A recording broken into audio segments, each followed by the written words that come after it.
Tara, sama ka sa biyahe ko.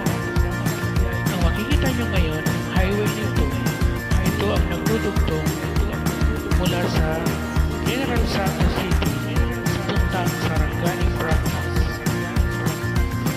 Kung ikaw ay magbabiyahe mula General Santos City, madadaanan mo ang highway nito sa bandang sakop ng Maasin, Sarangani Province.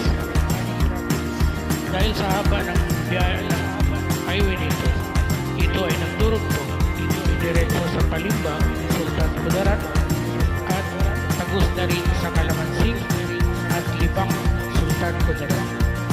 Kaya malaking tulong ang kalsadang ito dahil napabilis ang traffic mula General Santos City papuntang Sarangani Province. Dahil ako ay nakatira sa Palimbang, Sultan Kudarat,